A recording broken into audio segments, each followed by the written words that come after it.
আমাদের জুনিয়র ডাক্তারদের টিমটা বেরিয়ে গেল। ওনাদের পক্ষ থেকে 42 জন সাইন করেছেন। এখানে আপনারা দেখতে পাচ্ছেন মনোজ পন্ত আমাদের পক্ষ থেকে chief secretary, government of West বেঙ্গলের পক্ষ থেকে মিনিটসে সই করেছেন এবং ডাক্তারদের পক্ষ থেকে, জুনিয়র ডাক্তারদের পক্ষ থেকে 42 জনের প্রত্যেকেই তারা তাদের সিগনেচার করেছেন। আমি আমাদের যে হোয়াটসঅ্যাপ গ্রুপ আছে নবান্নের, আমার সাথে আমার চিফ সেক্রেটারি মনোজ পন্ত, আমার সাথে আমার হোম সেক্রেটারি নন্দিনী, আমার সাথে ডিজি পুলিশ বেঙ্গল রাজীব কুমার, আমার সাথে চন্দ্রিমা আমার এমওএস হেলথ এবং অবনীশ যে আমাদের আন্ডার সেক্রেটারি সে ছিল। তাছাড়াও অনেক অফিসাররা এবং অনেক বন্ধুবান্ধবরা, মানে যারা কাজ করেন সারাক্ষণ প্রশাসনের, ওদের দেখভাল করার জন্য ছিলেন। যা সিদ্ধান্ত হয়েছে তা পুরো নবান্ন থেকে পাঠিয়ে দিতে ডিটেলস আমি অভিনন্দন জানিয়েছি যে তারা আজকে এসছেন এবং বসেছেন বলে, এবং আমরা উভয় পক্ষই খুশি যে আমরা এতক্ষণ ধরে বিস্তারিত আলোচনা করতে পারলাম বলে। তারাও অনেক ইস্যু রেজ করেছেন, আমরাও আমাদের যা কমেন্টস আমরাও যতটা পেরেছি, ওদের বক্তব্যটা ওরা রাখতে চেয়েছিল আমরা সেটা রাখতে দিয়েছি, এবং আমরা আমাদের বক্তব্য যেটা বড়দের সবসময় সৌজন্যটা একটু বেশি করতে হয়, তাই আমাদের বক্তব্য আমরা চেষ্টা করেছি ওদের গুরুত্ব দিয়েই করবার।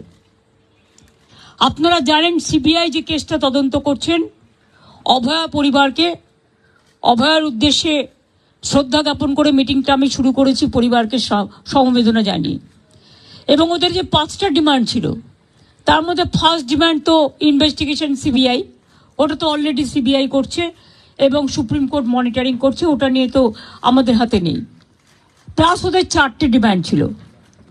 4টে ডিমান্ডের মধ্যে যেটা ছিল যে মেল ওরা আমাদের করেছে, একটা হচ্ছে 3টে নাম দিয়েছিল ফ্রম হেলথ ডিপার্টমেন্ট, একটা ডিএমই, একটা ডিএইচএস আর একটা হেলথের প্রিন্সিপাল সেক্রেটারি।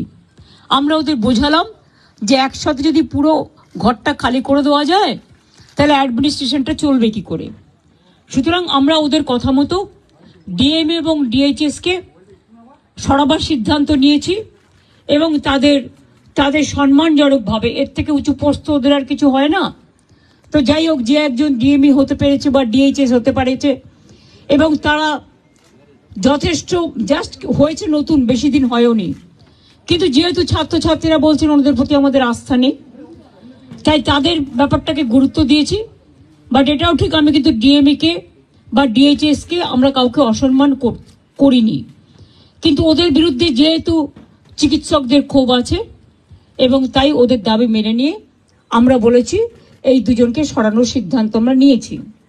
3 নম্বর হচ্ছে ওদের যেটা ডিমান্ড ছিল 4 নম্বর, 3টের মধ্যে 2টো করলাম। আর 4 নম্বর ডিমান্ড যেটা ছিল সিপি বিনীত গোয়েলকে সরিয়ে দেওয়ার জন্য। বিনীত গোয়েল ওদের কাছে নাকি আগেই স্বীকার করেছিল, যেটা ওরা মিটিংয়ে বললেন, যে আমি পদত্যাগ করতে চাই, কারণ আমার মনে হচ্ছে তোমরা যখন আমার প্রতি আস্থা রাখতে পারছো না, তোমাদেরও যেমন পরিবার পরিজন আছে আমারও আছে, এটা ওরা আমাকে মিটিংয়ে বলল। এবং বলার পরে আমরা কথা বলি নিজেদের মধ্যে, সিদ্ধান্ত নিয়েছি আগামীকাল 4টের পর আমরা কলকাতা পুলিশ এ বদল আনব এবং নতুন সিপিকে দায়িত্বভার বিনীত দেবেন। যতক্ষণ পর্যন্ত কোর্ট কেসটা কাল কমপ্লিট না হচ্ছে, 4টের পর আমরা টাইম দিয়েছি, সেক্ষেত্রে নতুন সিপি এবং আরও কিছু পুলিশের রদবদল হবে, সেটা চিফ সেক্রেটারি কালকে নোটিফাইড করে দেবেন আফটার 4 o'clock, এবং বিনীত যেখানে কাজ করতে চেয়েছে সেখানেই তাকে দেওয়া হয়েছে।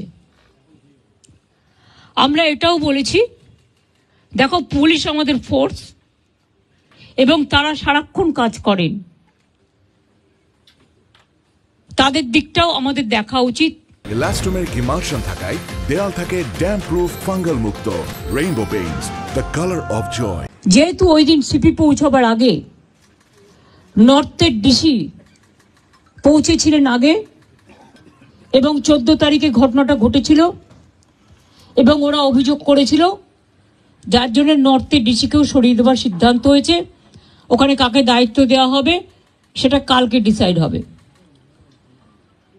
এছাড়াও সেফটি, সিকিউরিটি, হসপিটালের ডেভেলপমেন্ট, ইনফ্রাস্ট্রাকচার গুরুত্ব দিয়ে দেখা হবে, এবং এক্ষেত্রে টাইম টু টাইম যদি কোনো প্রবলেম অ্যারাইজ করে চিফ সেক্রেটারির আন্ডারে একটি কমিটি বানিয়ে দেওয়া হয়েছে, যেখানে চিফ সেক্রেটারি নিজে দায়িত্ব নিয়ে ওরা যদি কথা বলতে চায়, chief secretary, home secretary, DG CP থাকবেন, তারা তাদের বক্তব্য জানাতেই পারেন। এইসব নানা রকম কথাবার্তা চলার পর আমরা, যেহেতু ডিটেলসটা আপনারা মেলেই পেয়ে যাবেন, আমি এটা বলি মিটিংটা পজিটিভ হয়েছে বলে আমি মনে করি। ওরাও নিশ্চয়ই মনে করে, তারাই বা সাইন করবে কেন, আর আমাদের চিফ সেক্রেটারি বা সাইন করবে কেন। আমরা বরঞ্চ ওদের দাবি একটু বেশি মেনেছি, তার কারণ ওরা ছোট বলে। এবং আমি লাস্ট যেটা বলেছি, যে তোমাদের কাছে আমার আবেদন থাকবে যে তোমরা, আমি জানি তোমরা বলবে আমরা ফিরে গিয়ে জীবিতে আলোচনা করব, সেটা হতেই পারে।